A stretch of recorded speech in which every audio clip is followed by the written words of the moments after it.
All right. Good afternoon, everybody. Hope everyone is well. It's good to see everyone. Um, and good to be back. And I thank you for letting me reschedule last week's and bumping these two back to back. And I think what I'll do is I'll probably do two AI subject matters back to back since they're so close.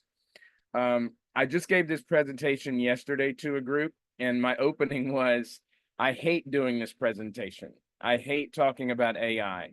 You know why? Because it changes second by second. So anything I have on these slides is probably outdated already, and I just made the slides. So and the other part of this is you probably know more than I do about it because we all, or you know AIs that I don't know, right? So we'll go with that. So while I'm talking about these today, please feel free to share the ones that are beneficial to you. So now that I've kind of prefaced the meeting on that, specifically today, I am going to talk about, let me share my screen.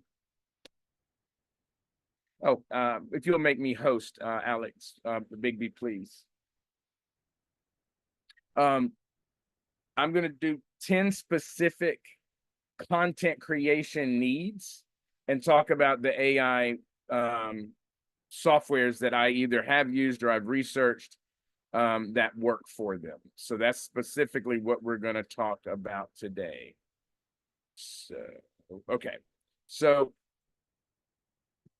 we're going to look at 10 ways that us as business owners can leverage AI to generate your digital marketing content. So, before I get into that, it's hard to come up with original content over and over. I mean, I've had my company for 23 years. It's only so much I can say, right? I run out of ideas. I run out of creativity. I mean, it's website development, it's branding, it's marketing. You really can run out. The thing that I find helpful for me is using my different AI platforms. It helps me come up with new ideas and things I hadn't really thought about and new ways of messaging, number one. And number two, it helps me do it very, very quickly, very fast. And so there's efficiency. I mean, we all have businesses, we all have lives. And so developing unique marketing content quickly and effectively is a challenge. So by using some of these tools, it helps me get the job done faster. Now, I believe we may have someone raise their hand. I don't know if that was intentional or not, but anyway, you can just unmute or put something in the chat. You're more than welcome to do that.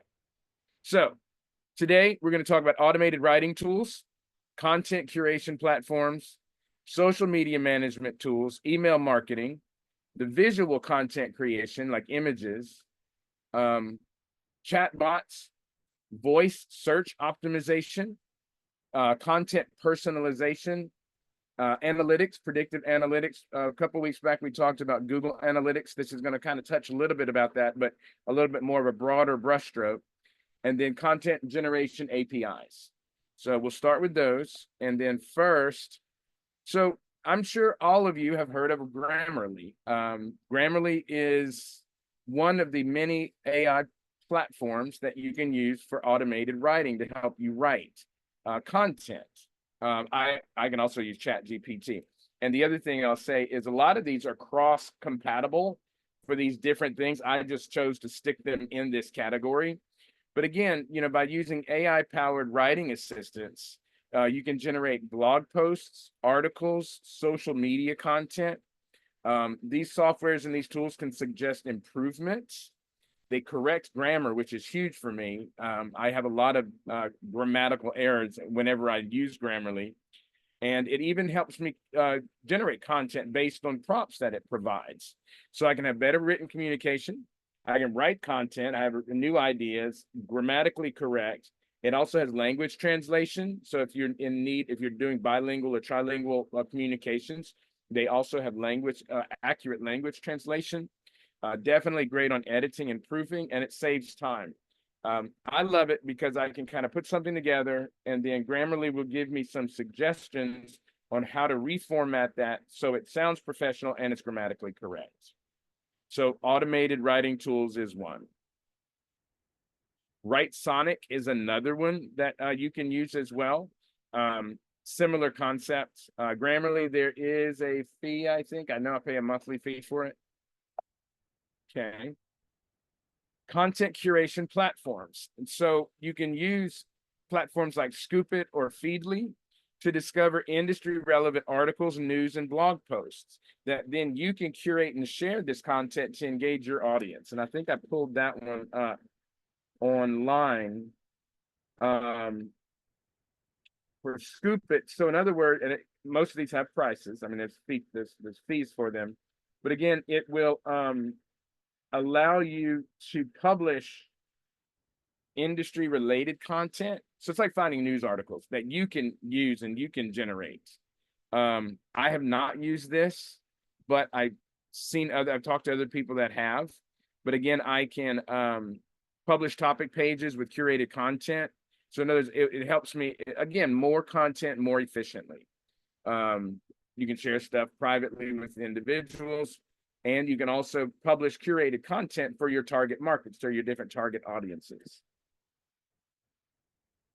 Feedly is similar to that, but what it does is it helps streamline content research, increases reach, and it helps you kind of, as a business owner, cultivate a reputation for delivering valuable, accurate, relevant content to your audience.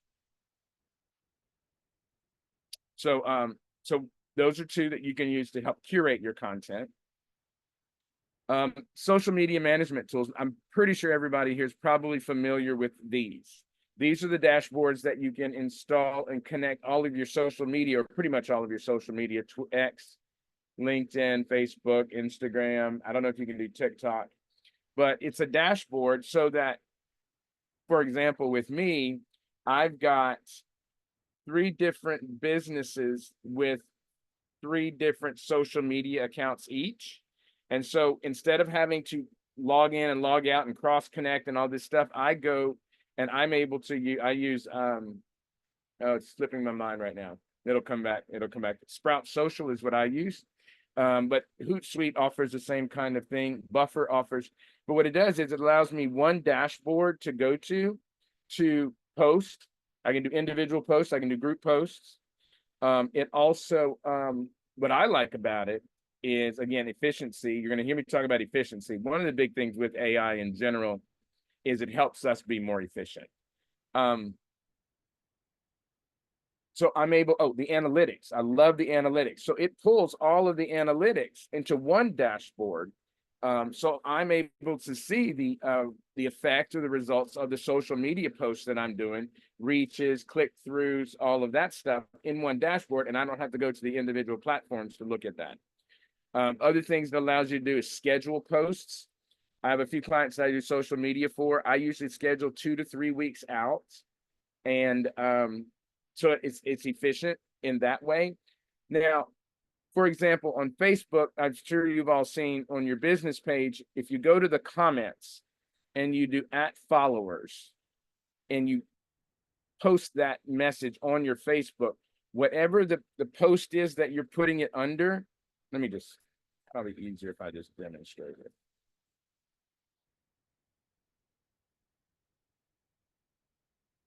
Let me just demo it for you real quick. I'm on Facebook.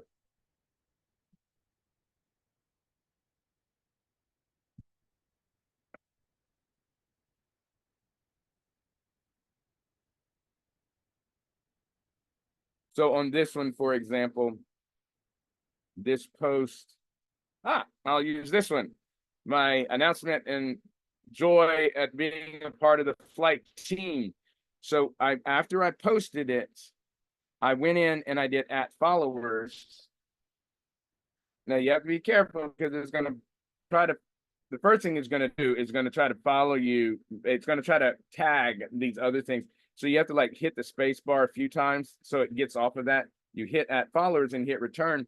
And what it does is it actually sends a message to everybody that likes this business page that I message them in the comments, or it makes them aware. So that's a really great tool. Now, the thing is that I if I schedule this 3 days in advance, right, to go out, let's say if I schedule this to go out Friday, I can't do the @followers in the scheduling.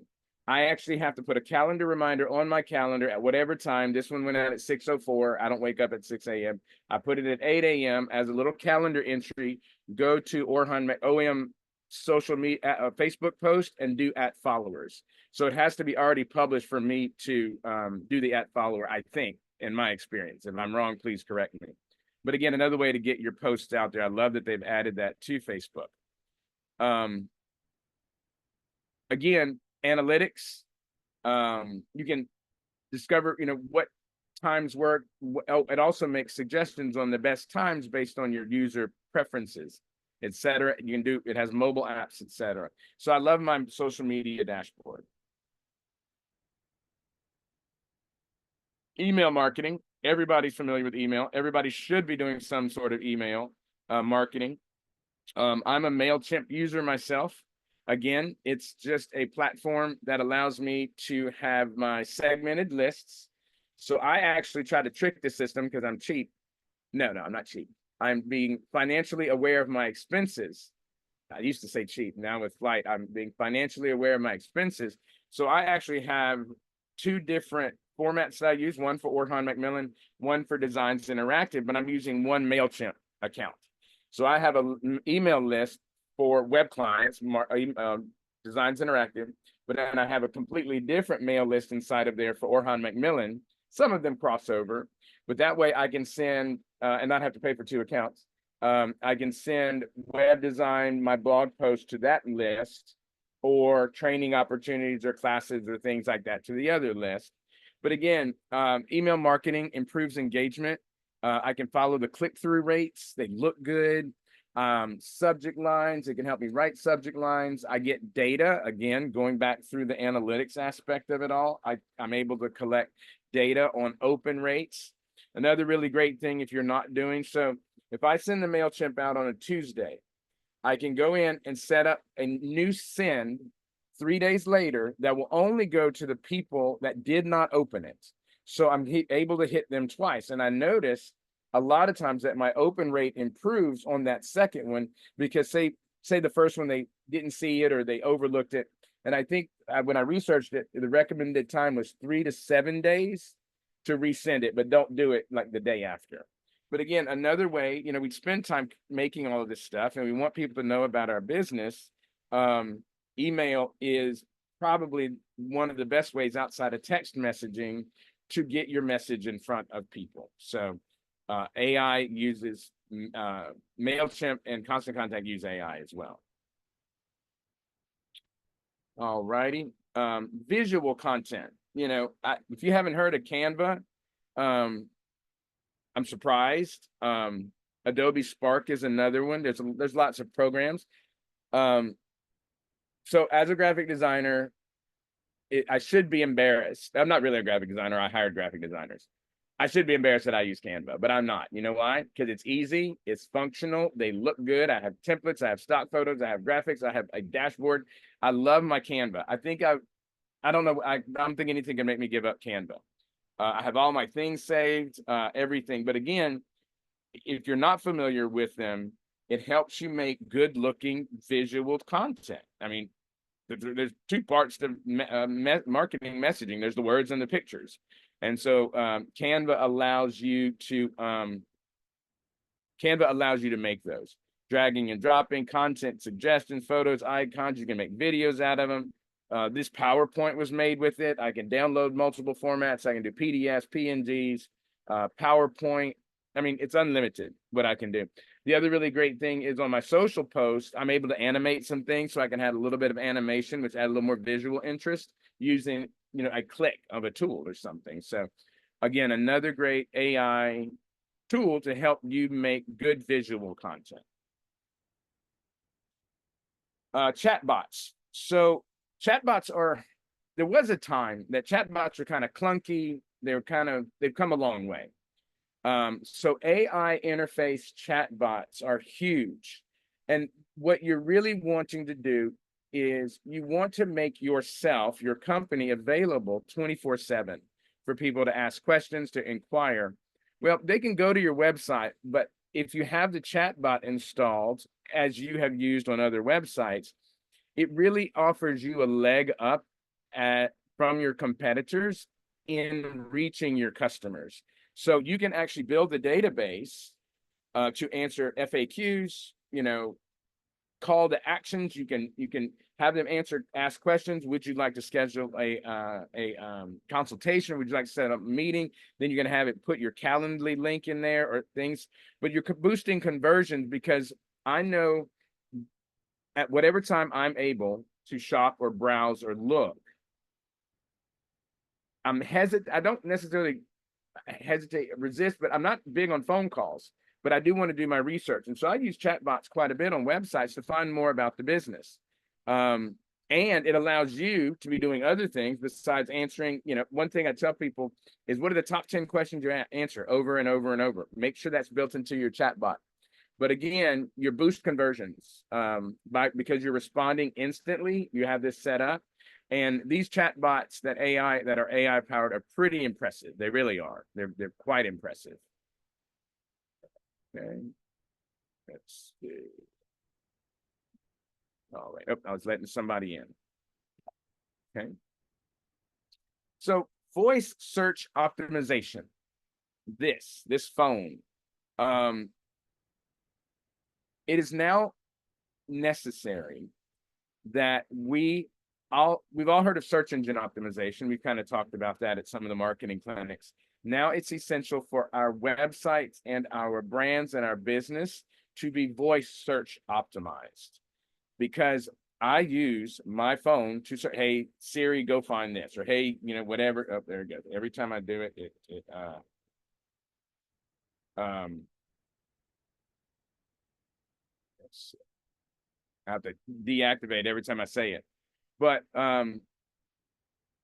Siri and Alexa and Google My Business have platforms that allow you to have your optimization for voice search. So the words that people may use as opposed to the words that they would type in. So you want to make sure that you've got your content optimized for voice search, so that using these tools can help you understand the natural language processing, and you can adapt your search engine optimization strategy. So Google, keep your business information up to date on Google My Business. Almost everybody should have a Google My Business profile. Alexa, you can optimize an Alexa skill for your business, making it easier for customers to interact with your service via voice. And then Siri's big on voice, is focusing on local. Many times that the trend is that when people are searching something, they use Siri to look for local. So it uses heavily on Apple Maps and Yelp for business. That's where they pull. So you want to make sure that you're listed correctly there, because that's where Siri pulls its information. So it's something else to think about, as you're expanding your marketing for your online business. Okay. Next is content personalization. Now, you can do this like with ChatGPT by using prompts, and we'll probably talk about prompts next time, because prompts are very important. But we know the more personalized the content is, the more the conversion is there, the more engagement you have, the more connection you have with your customer. So if you have different target markets, there is most likely a need for a little bit of different content personalization for those marketing. So like Adobe Experience Cloud and Salesforce Interaction Studio, they help you do that.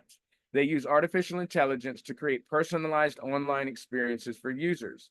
They help businesses better understand the customers, your customers, my customers, by providing customized content, product suggestions, and special offers tailored to each user's preferences and actions in real time. So that's another thing. And they also aim to improve how businesses interact with people on websites and other digital platforms. So again, another thing to maybe mess around with. I haven't used Adobe Experience Cloud. I'm a big Adobe. I have the software, but I haven't messed with it much. It's kind of on my task list to get in there and see what it's about. But in my research for this presentation, it was a highly recommended AI platform for content personalization. So Google Analytics uses AI. Kissmetrics is just another. I mean, Google Analytics is the king kind of thing, or the queen. We talked about Google Analytics for 2 sessions. Looking at data, patterns, predict how well marketing campaigns might do, how well they did or didn't do. Making ads, content, figuring out who your customers are even better. You know, we looked on the Google Analytics where it talks about the customer behavior and interests and what they have. So again, just to kind of reinforce what was said, you look at website traffic analysis, you're able to look at behavior analysis, audience segmentation, customer journey tracking, so I can see where they're going on my website, when they're leaving, etc. And I can look at how long they stay. And again, now I don't know this, and I'm going to say it. I'm curious if I had, my goal is to install a chatbot on one of my websites. And I'm curious, will Google Analytics be able to track the time that people are actually engaging on my chatbot for my business?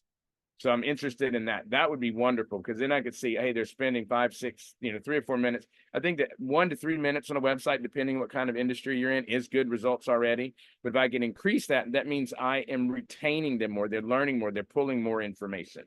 So again, using Google Analytics to study that. Content generation, another one. ChatGPT is my best friend. I use ChatGPT all day, every day. I usually have it open in a window, so I don't even have to go open it anymore.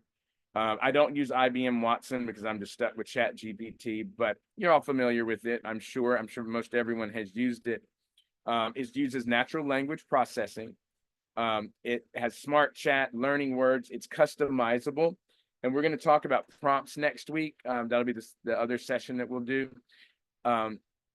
Because you can have it very general. You can say, write me a, social media post on, why Great Danes are the best dogs in the world. Or 3 things that, all Great Dane owners should know. But I can also train the GPT to speak my language, use my words, my marketing, my vision, my mission. I was sharing in the workshop yesterday. I actually have a text file on my desktop for each of the businesses. The majority I use is the Designs Interactive and the Orhan Macmillan. I actually have my About Us, mission and vision, core values on a text file that I copy and paste. I copy it, go to ChatGPT and say, hey, make me a social media post. This is information about my company. This is the topic I want. So it actually uses those words, and it gives my brand message. We're going to talk about that during our marketing month. Branding and messaging and consistent messaging and how important that is. And so, you're having a computer software, you write words, you still want it in your voice and your tone. Just real quick, this is part of the presentation as well. You have to prove the content created by artificial intelligence. It's a requirement. It's not a maybe. Human oversight is still essential, because although AI is powerful and wonderful and has all these fantastic abilities, the one thing it does not do, it does not replace the humanity and the humanness of us. It won't do that.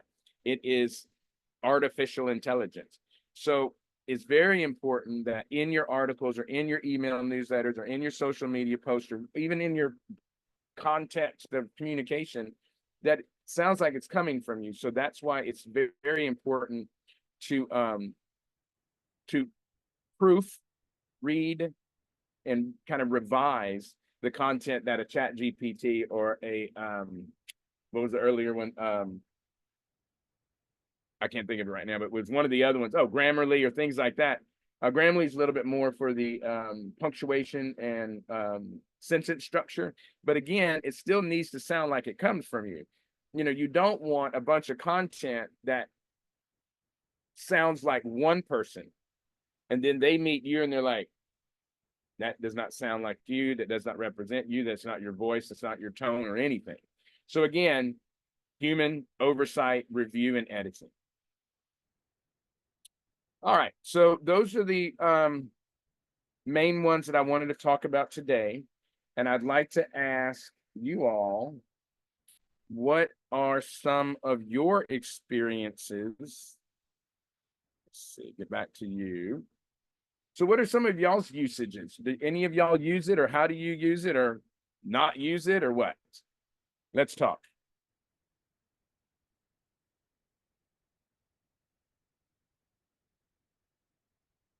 I'm gonna start calling people. I really like using ChatGPT and Google Bard for website copy right now. I've been kind of stuck on different things for a little while. And Okay. I actually like using both of them because I kind of compare. Google Bard seems a little bit more, they have different versions. Like there's 3 different versions that you can use. And then Yeah. ChatGPT has like one. So I kind of put everything all together. And then I try to put it, I basically use it as a template and then try and put it in my language. Yes. When I was gonna, Nicole, you and I meet outside of this. You're a writer. You're a talented I am. writer. That's what you do. And Yeah. so, how do you, being a writer, still remain a writer, but utilize this AI tool? I'd like to. I've been wanting to ask you that question. Now I'm publicly asking you. How do you I'm a remain true to writer. yourself? You're a writer. I'm a writer, but website copy is so different than like the writing that I do. Like trying to figure out how to write a branding narrative, how to be Yeah. so concise and write things in 2 to 3 sentences or a paragraph. I'm good at extrapolating. I'm good at giving a lot of examples and research and providing thoroughness. Snapshot pictures for me are very hard. So Google Bard and ChatGPT have been very helpful. It does seem a little bit robotic. I actually, one of the things that I wanted to start experimenting on is they said that you can use different people's voices. Like even Yeah. if like you want to start writing something like, in the tone of Shakespeare or something like that. I was wondering if they Yeah. can learn my tone, if they can learn like my voice and try to condense things that I've written, because I have such a process. When I write, I just free flow write and I write everything down and it's a lot of content. And then I just work on like narrowing it down, condensing. So I was trying to start actually, it's on my list of things to do to try and see if the AIs can actually help me with that process, the condensing of it. Okay. And it does. Because I've messed around, and I don't know what it was. I waste time. Let's just admit it. Call it what it is. But I was writing something. I was like, rewrite this in the tone of Mark Twain, and it was scary how good it was. Now again, you have to. It was a little overdone. So again, there go what I mentioned about the editing of the humanness. You have to go back and kind of. I had to go pull some of it out. I was like, okay, nobody talks like that, right? Not even Mark Twain. So it was a little bit too much, but it was fantastic. And then I went and did it like, I'm a huge Golden Age of Hollywood fan. I did it like do this in the tone of Betty Davis.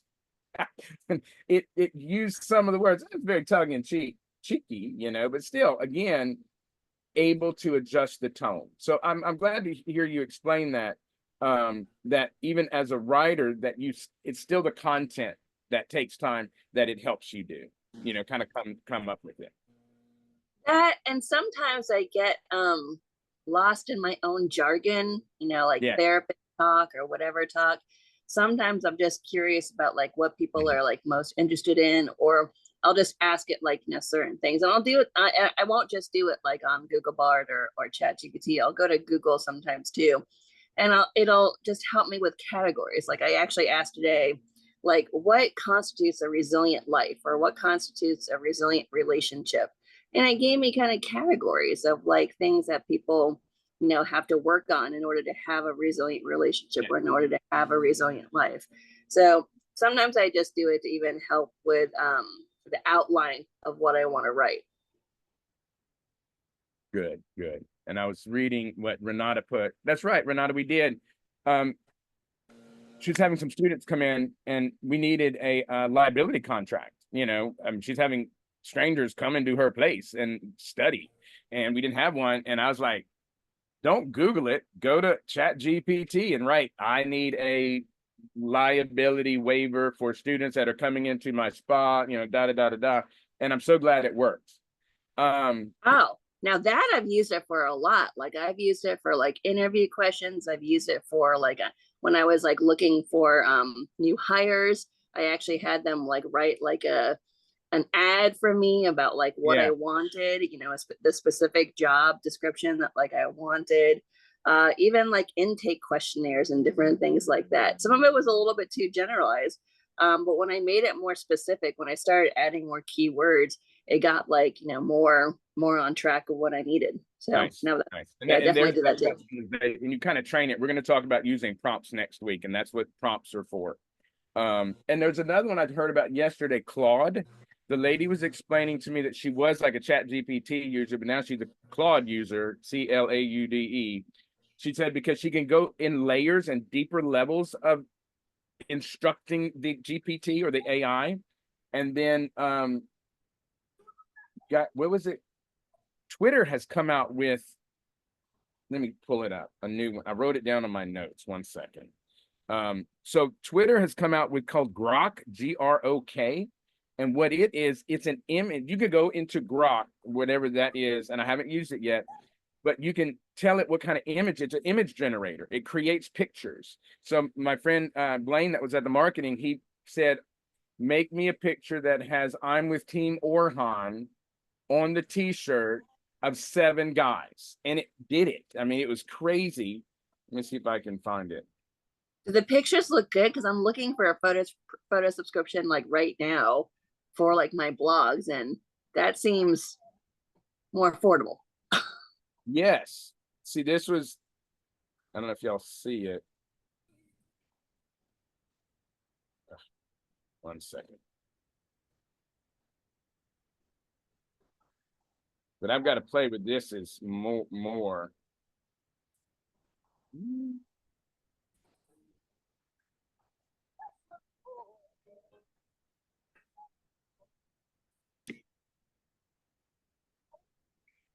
So there's 7 guys with Orhan t-shirts on that he made.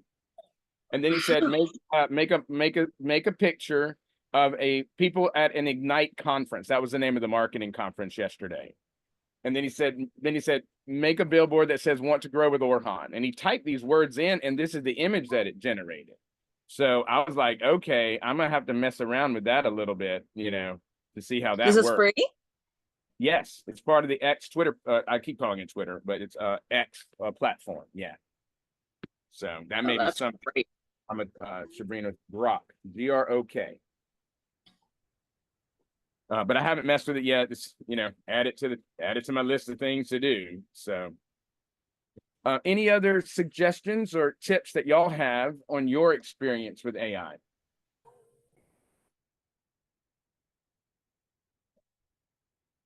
Okay.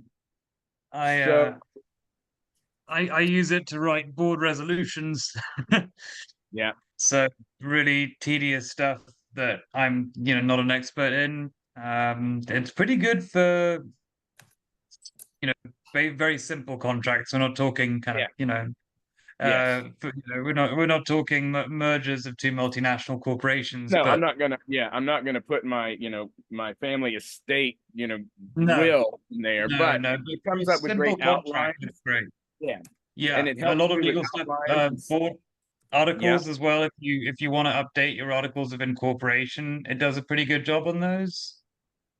And you can make it state specific pretty easily. There's just a lot of sort of tedious back office stuff that AI is pretty good for. Yeah. And again, I always recommend just get in there and play with it, keep playing with it, and use things, use different things, as you know, because each one kind of has their own strength.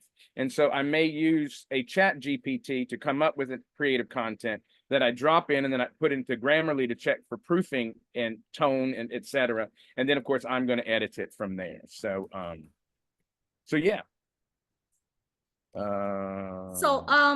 I text this is Danielle. Yeah, I'm at work Danielle, right now, so I wasn't able, I kind of missed some of the class. I was wondering if is this class being recorded? Will I be able to watch it from the beginning? Yes, we at did. a- Bigby, it's recording now. So you're even being recorded. Okay, great. Yes. Um, Yeah. also, I just recently, I think I remember telling you, I just recently bought a computer, so this has been pretty new Yes. for me. But my Yes. computer came with Copilot. Yes, okay. That's like a AI tool. So Yeah. I've been sort of playing around with Copilot, and so far I really like, I really like what I've seen through with it. Good. Yeah. Good. But I agree with what you're saying. You have to proofread it and make Yep. it sound, because it'll take you to a whole nother level. So you Right. want to make sure, yes. And I've messed with it. I sent something to somebody one time and they're like, you didn't write that. You did not write that. I know you. You don't even know what that word means. I'm like, oh yeah, y'all busted me. I didn't. I don't know what that would mean. Right. So okay, well, if we don't have any more questions, we can go ahead and stop recording if you want, Alex, and then we can save that and send that. And like I said, next week, we're going to continue along the AI train, and we're going to talk about prompts. And if there's anything else about AI that y'all maybe want me to touch on for next week, let me know. You can email me or let Alex know, and we kind of mix that in. And always looking for suggestions for upcoming clinics for marketing. Without giving away my entire month. I was thinking the other day, I was like, God, I can't do my whole month of training. So I'll do little. And we have there are other folks as well who are interested in hosting the occasional clinic as well. So don't panic. Good. I've got somebody lined up who wants to do networking because she runs a Okay. networking organization and she's actually on the program. I know we have a banking partner who also wants to do a couple as well. Then they have a marketing team. So well, I'm not going to overload you and make you do the whole year. Put it that way. But yeah, I think this is a huge topic. So a lot more to talk about. Maybe between now and then, have a look at a couple of AI options that we talked about. Play around with them. A lot of people on the program I've spoken to have been using it to create flyers and posters. Super easy, or even short form video content or even longer videos. It's insane what it can do in that regard, and it's pretty good. So yeah, just if you have some time, have a look at it. But there are tons of ways that AI can assist you as a small business owner and take up some of the more tedious parts of running a business, but also, save you money as well. There's a bunch of jobs that are becoming less and less needed, like some parts of graphic design, or even law, or speaking to a lawyer. So have a look at that. We will be back in a week to do the next session, and I'll share the recording with everyone. Okay, Hopefully perfect. today. Good seeing everybody. Thank y'all for showing up, and talk to y'all next week. And I'll see my Thanks. people. All right. Take Bye-bye, care. everybody. Bye.